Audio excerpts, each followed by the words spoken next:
I'm very pleased to welcome Joseph Phillips as today's presenter. A teacher in Japan for 30 years, Joseph is a professor in the Contemporary Liberal Arts Department of Aoyama Gakuin Women's Junior College in Tokyo, Japan.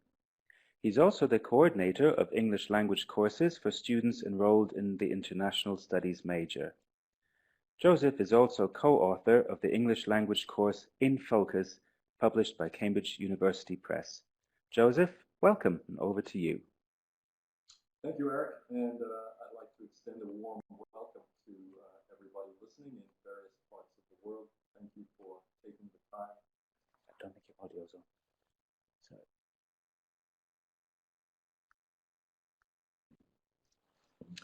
Okay, once again, my audio wasn't connected. I'm very sorry. I'd like to extend a warm welcome to all of you connected in various parts of the world. Thank you for taking the time to log on and listen to me.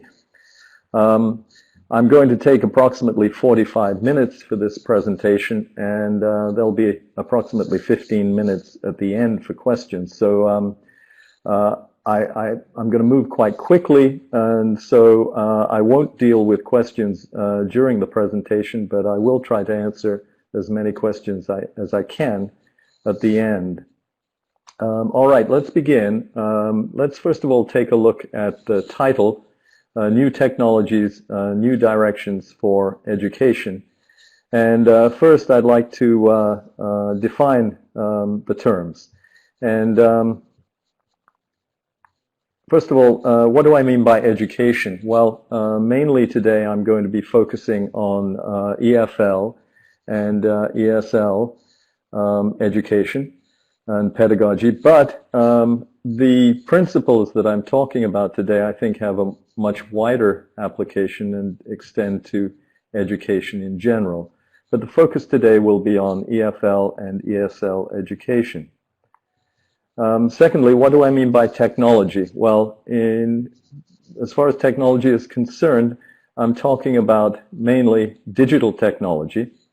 And by digital technology, I think there are three essential components.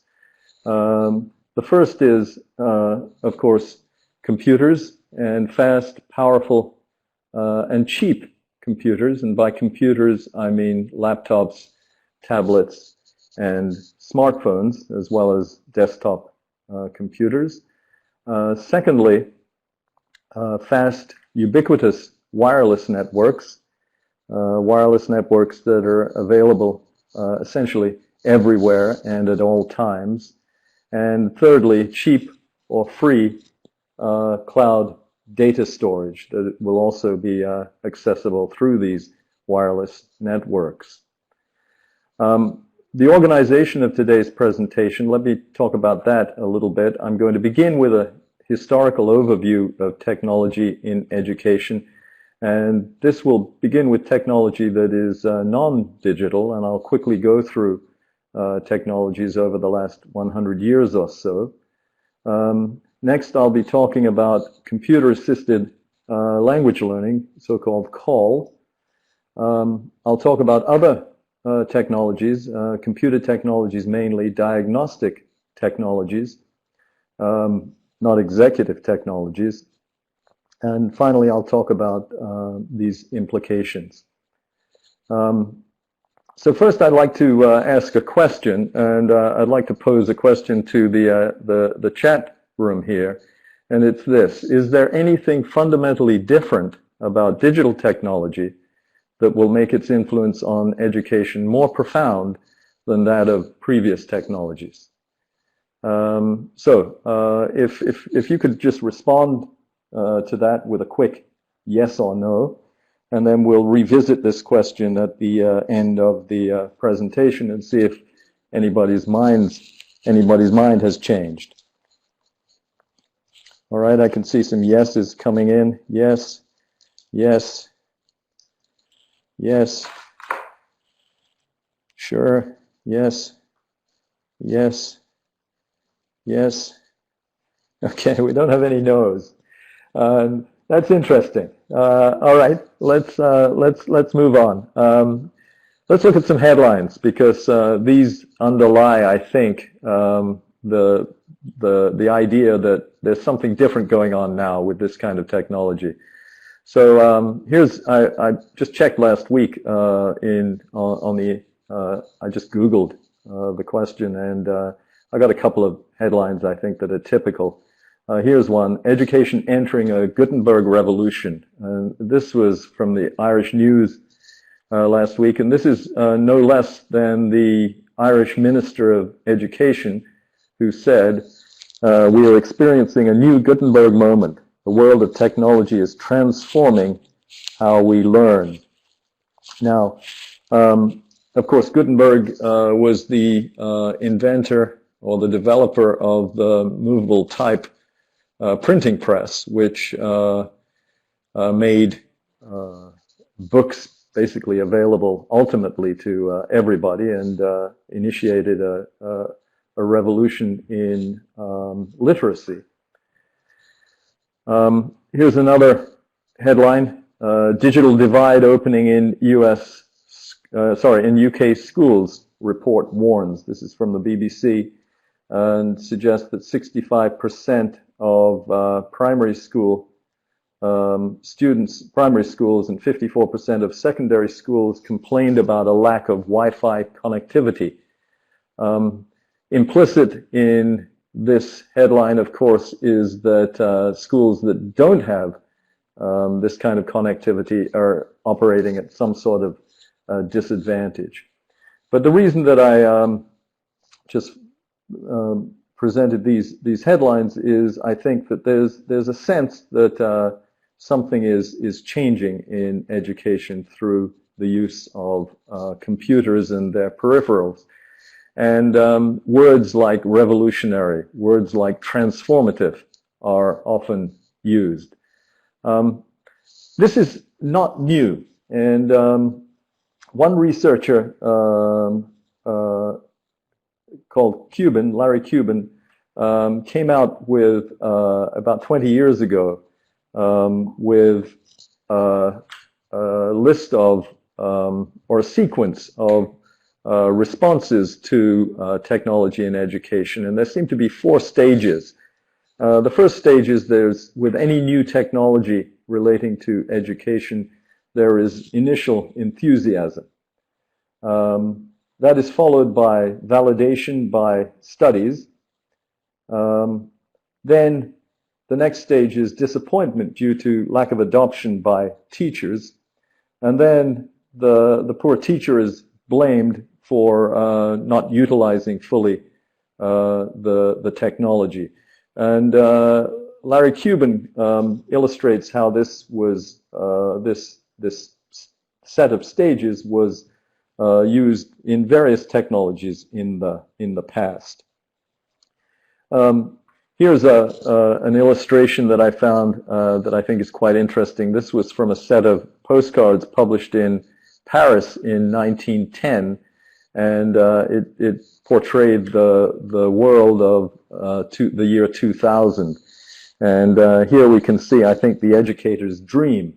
And on the right-hand side, there is a teacher who is placing books into a machine that is cranked by a volunteer student, and knowledge is somehow magically being transported to the brains of the students who are sitting there. And I think this is the initial dream of any educator, that some new technology will come along and work a magic. But the reality is that the classroom hasn't really changed. Here's a classroom from 1897, and here's another one in 2005.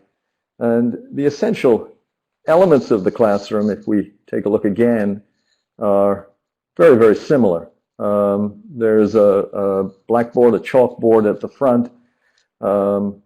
There are rows and rows of seats where the students sit. There's a desk or a podium for the teacher to stand at the front of the class. But a student from 100 years ago would immediately recognize a modern classroom were he or she to walk into it. So let's go through the history quickly of technology in the classroom. And the first technology that I'd like to look at is the blackboard, that goes back a long way, but started to be incorporated in large numbers in classrooms in the 1830s. It was also followed or contemporaneous with the blackboard were slates that were used by students. And in researching this presentation, I was surprised to discover that the slate continued well into the 20th century. In fact, slates were still being used in schools until basically the end of the First World War in 1918. One of the reasons for that was the cost of paper and the fact that pencil manufacture was not yet fully automated. The magic lantern was a forerunner of the slide projector, I guess. This was something that was used in the 19th century. It was powered by a lamp, an oil lamp or a carbide lamp, that projected an image from a glass slide onto a screen or a wall. Film, beginning in at the end of the 19th century, beginning of the 20th century, film movies were developed. And here's a quote from Thomas Edison in 2013. Books will soon be obsolete in the public schools. Scholars will be instructed through the eye. It's possible to teach every brand of human knowledge with the motion picture.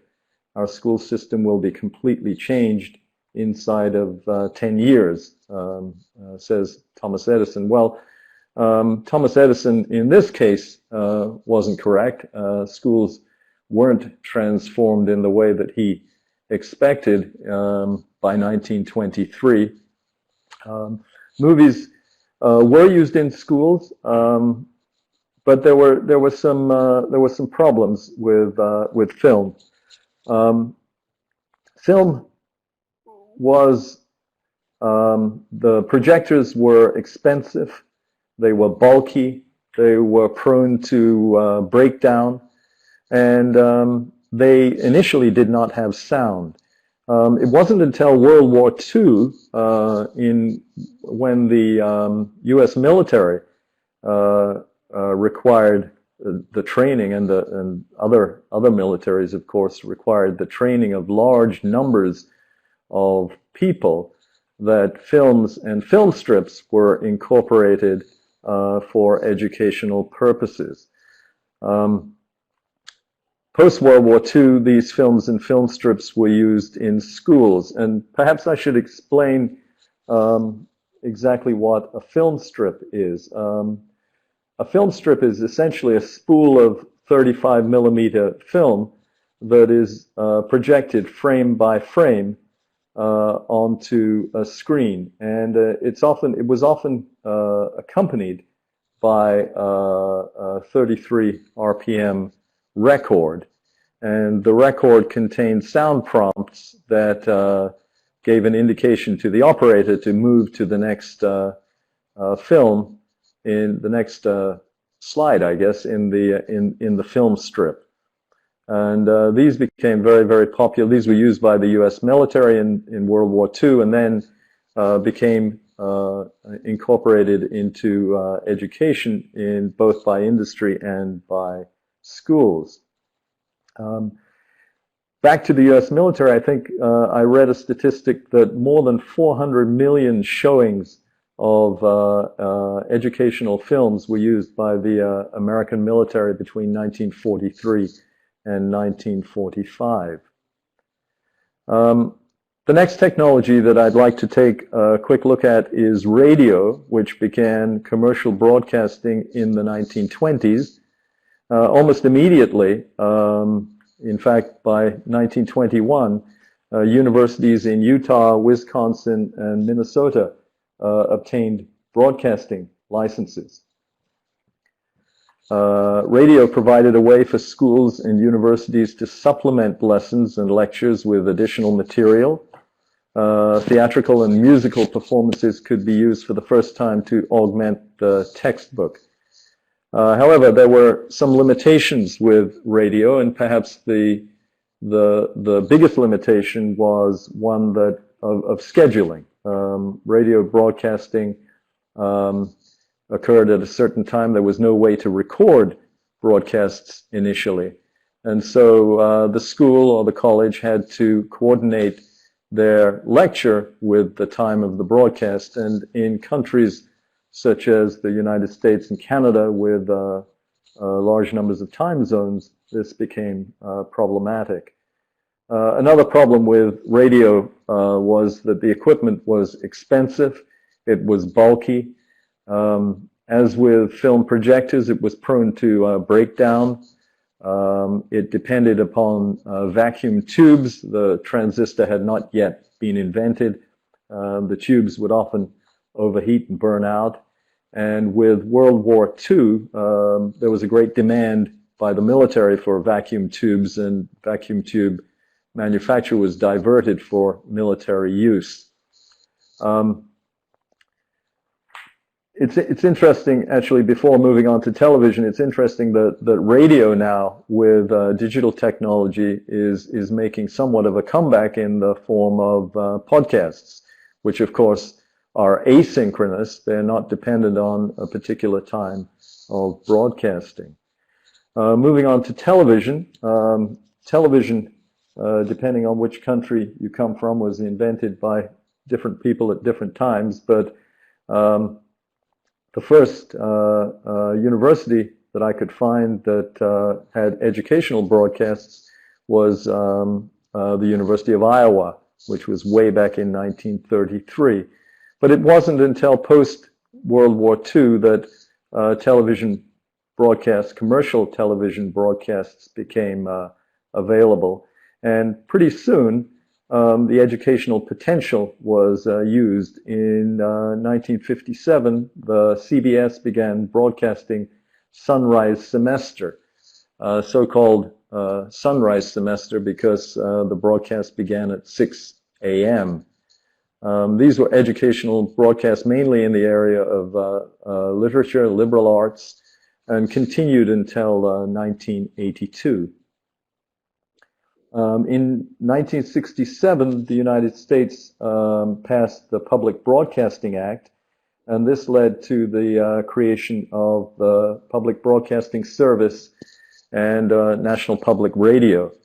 And the Public Broadcast Service was responsible for Sesame Street, I think, which everybody is probably familiar with, and continued for a number of years. I don't think it's presently being broadcast, but there's still a website that contains Sesame Street material. Television suffered the same limitation as radio initially, in that it was a medium that depended on a particular time of broadcast. There was no way to conveniently record and replay television programs until the VCR, the video cassette recorder, came along in the 1970s. Another technology I think that's sometimes overlooked is the overhead projector. This was another technology that emerged out of the Second World War. It had several advantages. It was cheap, relatively cheap, simple to operate. Transparencies could be reused, erased and reused. It was at a convenient height for writing. And the teacher, unlike a blackboard or a chalkboard, the teacher can face the class as the material is being presented. OHPs, overhead projectors, continue to be used. They're rapidly being replaced in many areas, I think now, by overhead cameras, document cameras, which basically have the same function as an overhead projector, but have the added advantage in that they can digitize a 2 or three-dimensional image. Objects can be placed. Any object that is small enough can be displayed by a document camera. That can include notes, books, and even objects. Generally speaking, the visual resolution is also much higher than overhead projectors. Teaching machines are interesting. Teaching machines appeared in the 1960s. They were mechanical. They arose out of the work of behavioral psychologists such as B.F. Skinner, and they incorporated programmed learning. In other words, input from the user, from the student typically, would provide a certain output. And those outputs would consist of questions. Based on the answers to those questions, another output would come from the machine, which would be different depending on the particular answer that was input by the student. So this was something that was adaptive to a particular student's level. They were largely, in the 1970s, subsumed into programmed learning based on the computer. And so probably by the beginning of the 1970s, teaching machines began to disappear. Phonograph records, going back in time, phonograph records for audio were developed in the late 19th century and used in language classrooms from the 1920s. They had an advantage over radio in as much as that they could be used asynchronously. In other words, they could be taken into a classroom and weren't dependent upon the time of broadcasting. They could also be used, the head of the needle, I guess it used to be called, could be placed at any point on the record, so the operator could instantly return to a particular portion of the record. Tape recorders were developed in the 1930s and in Germany during the Second World War, and audio recording on magnetic tape was commercialized in the United States mainly following the war, and became available to consumers in the late 1950s and early 1960s, and immediately began to be extensively used for language instruction. They were taken reel-to-reel. The large reel-to-reel tape recorders were largely replaced by audio cassette recorders, especially since the development of the Sony Walkman in 1979. Compact discs in the 1980s. We've now come to the first digital medium. And compact discs generally began to take over from tape recorders and audio tape in the 1980s. They offered several advantages: better sound quality, the ability to access a particular track rather than having to fast forward, wind, or rewind. Video cassette recorders, non-digital, but video cassette recorders became available in the 1970s and were extensively used in language education. Laserdiscs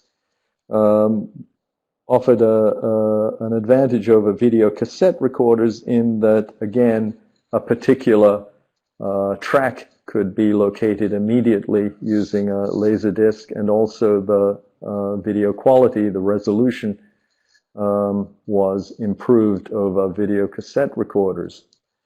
VCDs and DVDs became the first video digital media. VCDs were popular in Asia, not as popular in North America and Europe. One reason that they were not popular was the fact that there was no digital rights management. There was no way to prevent illegal copying of video CD, and they largely were replaced by DVDs pretty quickly.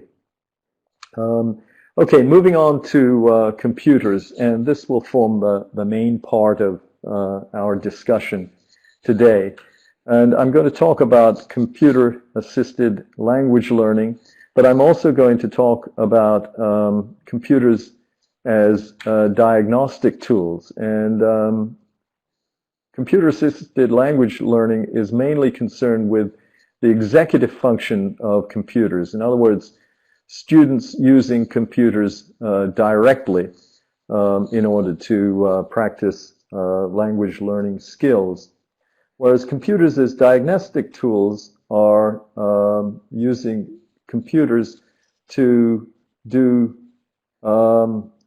various things, such as, and let me give you an example. One example is, for example, the monitor theory, Krashen's monitor theory of language acquisition, and the effective filter hypothesis. And many of you are familiar with this, of course. The effective filter hypothesis consists of effective variables that affect how learners are able to acquire language. And Krashen places effective variables in three categories. One is motivation. Performers with high motivation generally do better in second language acquisition. Self-confidence. Performers with self-confidence and good self-image tend to do better in second language acquisition. And finally, anxiety. Low anxiety appears to be conducive to second language acquisition, whether measured as a personal or classroom anxiety. Now, computers as diagnostic tools can be used to help to measure actual brain function as it occurs. And let me explain what I mean by that. Functional magnetic resonance imaging is a tool that can be used to show how different parts of the brain are active at different times. So in real time, we can see how different parts of the brain are active. And what functional magnetic resonance imaging shows is that the effective filter hypothesis seems to be borne out by imaging of brains as people are learning. And there seems to be a filter in the limbic system of the brain that prevents higher level language learning, and particularly long-term memory storage seems to be affected by anxiety, lack of motivation, and lack of self-confidence. So we can use computers to, and other machinery, of course, sensing tools to determine how the brain is actually processing information. And this information from these diagnostic tools can be used to support language learning theory. Another way that computers can be used as diagnostic tools is, for example, in corpus linguistics. The first language corpora were obtained by people a century ago, actually going through large numbers of texts and counting words. With computers, we can vastly increase the size of language corpora. And from this research, we can create word lists for learners. And one example is a word list that I was involved in creating called the a new general service list. And many of you are probably familiar with Michael West's general service list that was published in 1953, which is a list of approximately 2,800 words that have high levels of usefulness for language learners. And the general service list has been used by many authors, many educators, to help students to develop their vocabulary. It's a list of high-frequency, useful words. But the list was published in 1953. It was based on research that took place in the 1930s and even earlier. And in many ways, the list has become a little bit long in the tooth, so to speak. It's a little bit dated now. It contains many words that reflect the particular culture of the time. So, for example, there are many nautical terms, words like sailor. There are many terms related to agriculture, words such as cultivator, words such as tractor, hoe, dig, words related to religion, grace, mercy. And so what I and two colleagues did was to use the Cambridge English corpus, a corpus of a multi-billion word corpus, to create a new general service list. And that list is available if you're interested at this link. We developed another one called the New Academic Word List that contains academic words, also from the Cambridge English corpus. So there are two examples of how computers can be used as diagnostic tools. Here's a website also with a link that you can find about the new general service list and how it was created, and there are several papers on the technical details of the list. Let's talk now about computer-assisted language learning, and a researcher called Warshaw talks about 3 stages of computer-assisted language learning. And the first stage is what he calls structural call, that was mainly took place from the 1970s to the 1980s. This was based on a behaviorist approach to language learning. Materials were largely text-based and largely consisted of stimulus-response drills.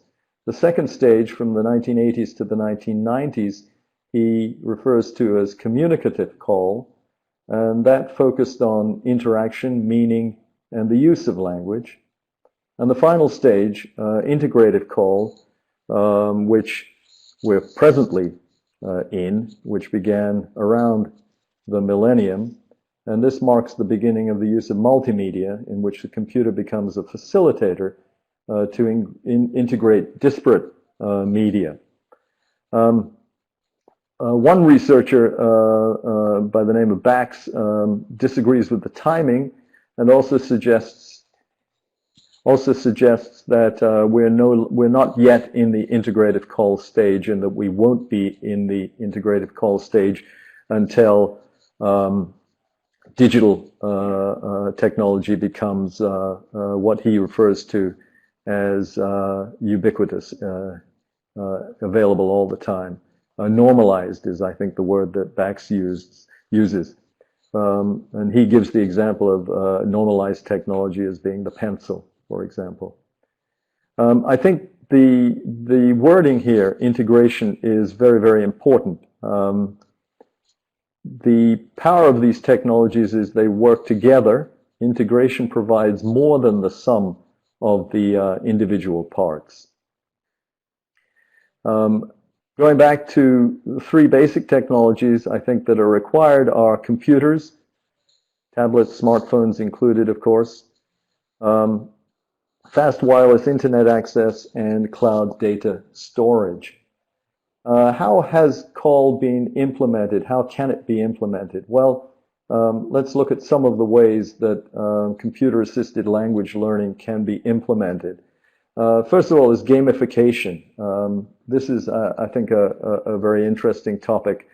The video game industry is worth billions of dollars, and game design is dependent upon users buying the games, and often in the case of games on smartphones, iPods, tablets, and so on, in-app purchases are essential to the monetization of it. So game design is based on maintaining interest, maintaining motivation, and there's a lot of interest in how that maintenance of that interest, maintenance of that motivation can be used in educational software.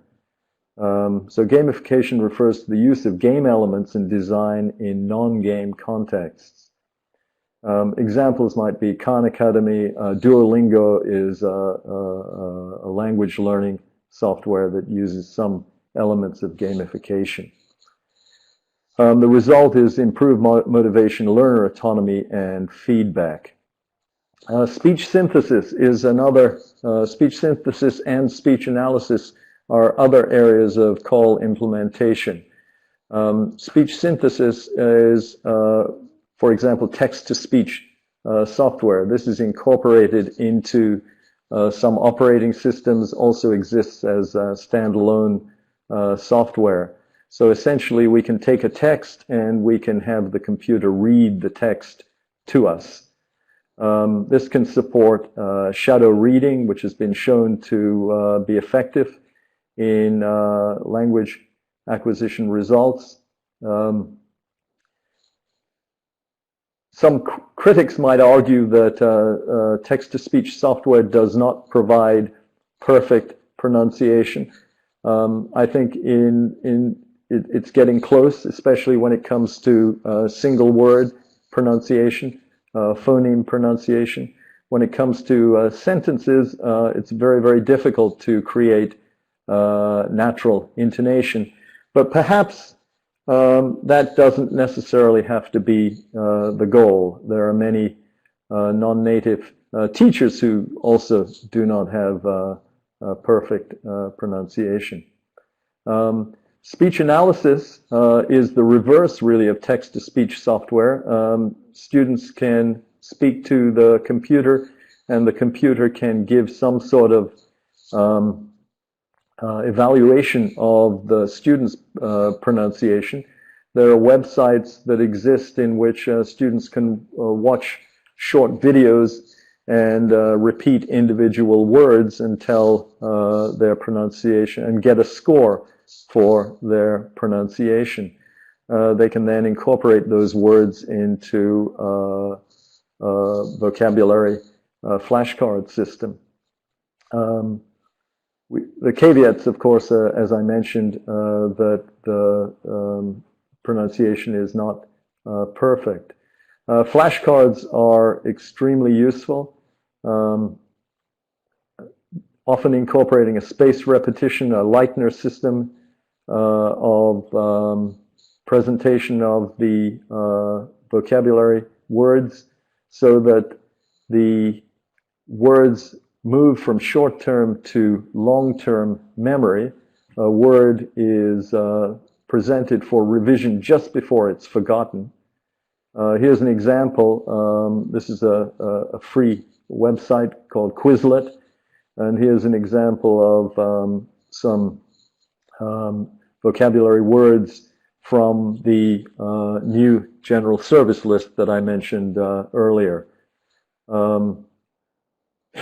You can look at flashcards. You can also look at,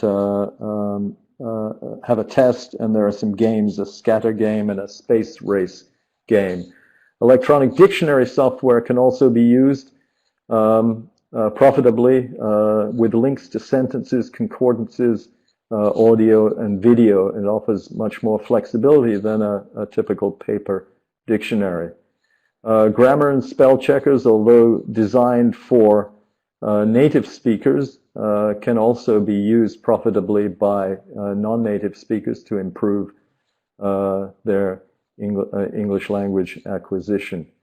Subtitled video can be used. There are websites that provide video that can be stopped or slowed down, and individual vocabulary words can be isolated and checked. Course management systems are extremely important. A course management system is something that allows teachers and students to interact. Requirements are as follows. They support the placement of course materials online. Students can be associated with different courses, and very importantly, student performance can be tracked.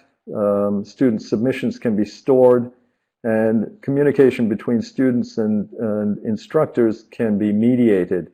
And this provides a way for teachers and school administrators to manage classes and individual students. Here's an example of a course management system from a hybrid textbook, a textbook that contains a conventional printed material but also online elements.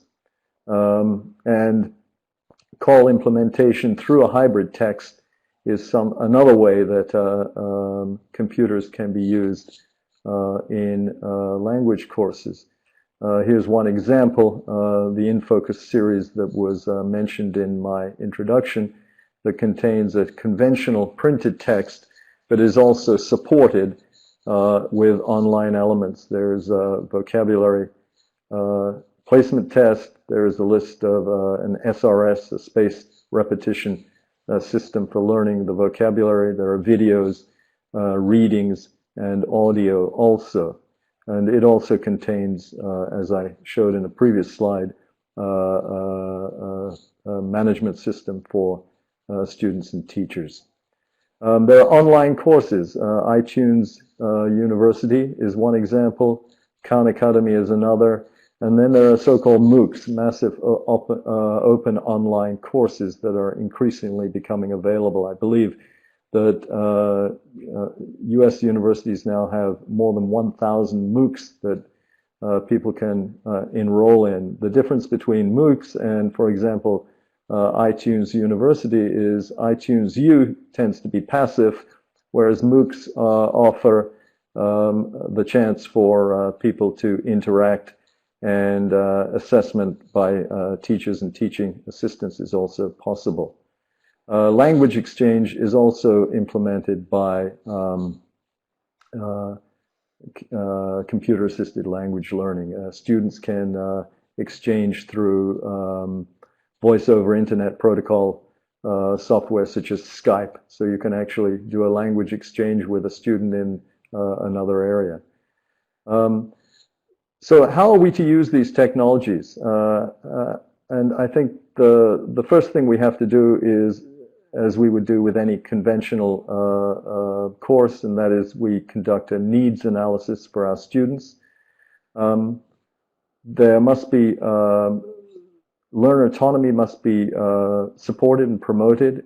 Individual goals should be decided as much as possible by the students themselves based on their individual circumstances.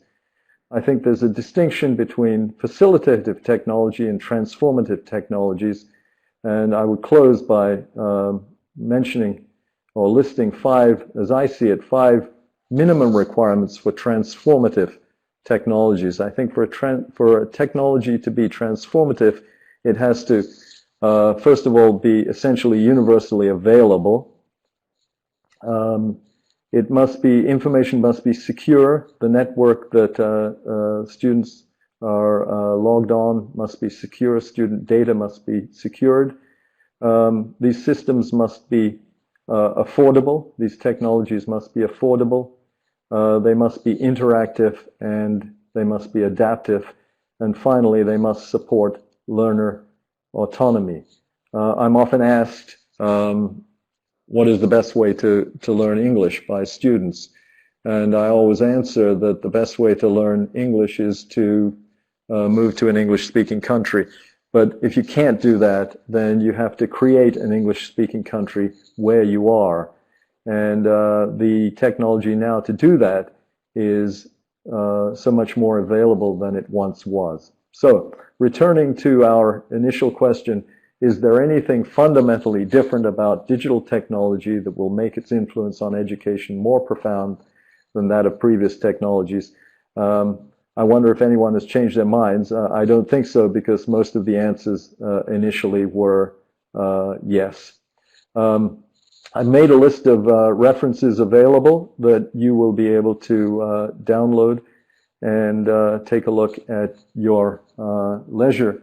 I'm sorry for proceeding quite quickly. I think my 45 minutes are now up, so I'd like to open up the discussion to some of the questions that you might have. Thank you very much, Joseph, for a really interesting session. We did have a number of questions and comments as well throughout your webinar, your presentation there. First of all, there was one theme that sort of ran through, I think, and there was a question raised by Kleber Gomes. Do teachers really dream of such technology? That was one of your opening slides, where there was the image of the teacher cranking the books and that being fed into the students' heads. So the question was, do teachers really dream of such technology?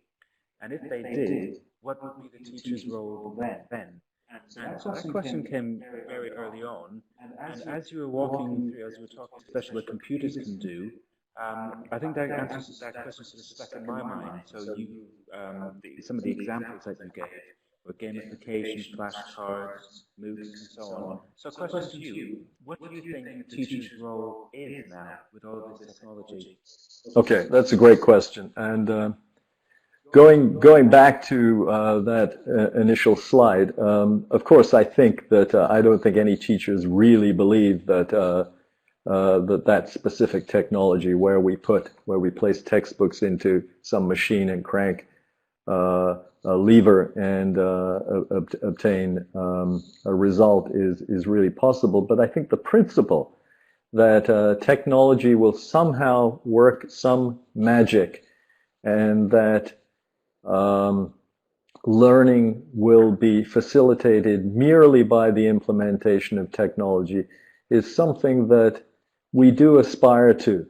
The second part of your question, in what should the role of the teacher be? And I think that's a really interesting question and a really important question. And some people have talked about how the teacher will transform from somebody who is a sage on the stage to somebody who is a guide at the side. And I think that's a really good idea to keep in mind. That the teacher's role, I think, is shifting from being somebody who perhaps is seen at the front of a classroom imparting information to students, rather than somebody who is available to assist students to basically create their own learning environment. And I think much more a teacher is becoming a guide, a facilitator, explaining to learners that this is available, this is something that you might be able to use profitably, and give individual guidance and instruction to individual students based on those students' particular circumstances and those students' particular needs. So I think the role of a teacher is changing.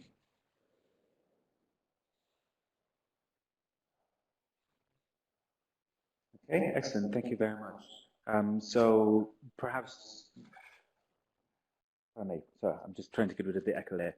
So perhaps part of the role of the teacher, as you say, is to guide the students through more self-autonomous learning. I think so, yes. And then we have another question here from Jonathan Turner, and this ties in very nicely with something that you addressed briefly towards the end of your session. In focusing all of these technologies, or perhaps we could focus less on the technologies themselves and a bit more on how connectivity is changing the underlying pedagogy of language learning. You mentioned voice over IP there, for example. Do you see under the underlying pedagogy changing now that students or learners are able to interact with each other across the world? I do indeed. I think that being able to interact, being able to communicate in real time is something that can be an effective way to promote learning and language acquisition.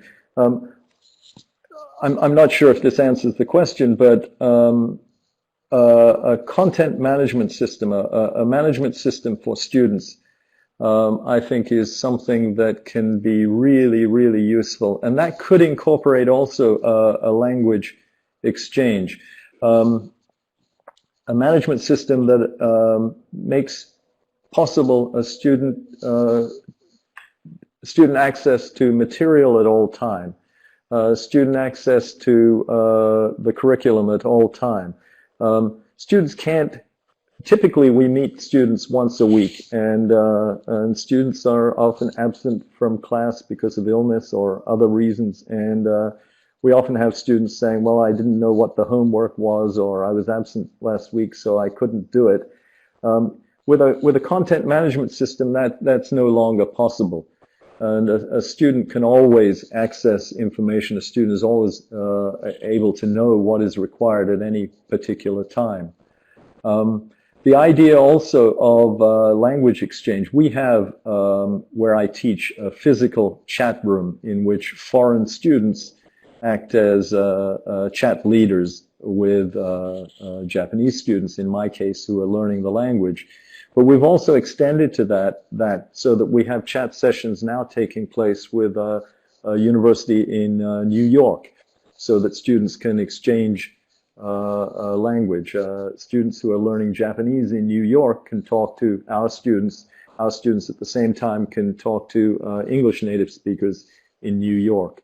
So yeah, without that without digital technology, voice over internet protocol services like Skype or Line, that wouldn't have been possible.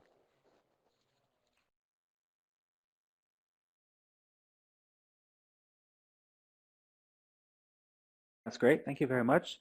And I think we just have time for one final question, and I'm going to combine a few that came in there.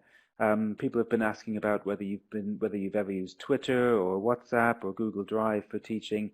So to summarize those, if you had to choose one app or one piece of software as a service or whatever, at the cost of all the others, which one do you think you might choose? That's interesting. As a teacher, I think having a content management system, having a learner management system, something like Moodle, is something that, as a teacher, I would choose. As a learner, I think flashcard vocabulary software is extremely useful. I've been living in Japan for 30 years, but my Japanese is by no means fluent, and especially my reading and writing ability in Japanese is not as good as I wish it were. Some of the applications that I found useful are just general reading applications in which I can use the cursor on the screen to point to a word in a Japanese text, and instantly have a dictionary definition and example sentences of that word. Now, that isn't particular software. That is basically using internet sites. There's one application specific to Japanese and English that is called rikai.com, rikai.com, that I use. There is another site, I think, that is called hiragana.com that has example sentences actually read by volunteers, and there are thousands and thousands of sentences there now. So I can take a text or an internet news article, and I can click on individual words, and then I can go to another site and see many example sentences using those vocabulary words. So for me, I think personally, and I think one of the great things about the world today is that we can take control of our language learning. And different learners have very, very different learning styles. What is interesting and effective for one person might be extremely boring for another person. For me, reading is the royal road to language acquisition. That's something that's very personal to me, I think. And so I try to read as much as I can in Japanese. And those sites that I just mentioned have been extremely, extremely useful for me for learning to read. And flashcard software using spaced repetition system has also been extremely useful. But I think your mileage may vary, and depending on your own particular your own particular learning style, your own particular motive. What do you want to achieve? What is your goal? And everybody might be very different. Somebody might want to achieve a particular IELTS or TOEIC or TOEFL score. Somebody else might wish to go traveling. Somebody else might have just a general interest in language. So it's possible today, I think, for individual learners to set their own goals and to use available resources that are essentially free to achieve those goals. That's excellent. Thank you very much, Joseph. And I'm afraid that's all we've got time for today. But I'd like to just remind some of you out there that of our next webinars coming up. Next Tuesday, that's October the 14th, we'll be back with Touchstone authors Helen Sandiford and Jean McCartan, who will be discussing conversation strategies. The following week, on the 21st, Craig Thane will explore how teachers' informal, instinctive and ongoing evaluation of learners' progress can feed into a more formal assessment process. If you're looking for fun, hands-on activities to improve young learners' communication skills, you won't want to miss Kids Box authors Caroline Nixon and Michael Tomlinson on October 28th. So we have a very full program beyond that as well. And as always, if you miss any of these webinars, don't forget that we'll share the recordings, including the one of today's webinar, of course, on our YouTube channel and also on our blog. So I hope to see you next week, and thank you again very much to Joseph. Thank you very much to all of you for attending. Great. It was a great pleasure. Thanks for listening, and hope I get a chance to talk to you again sometime. Thanks and goodbye.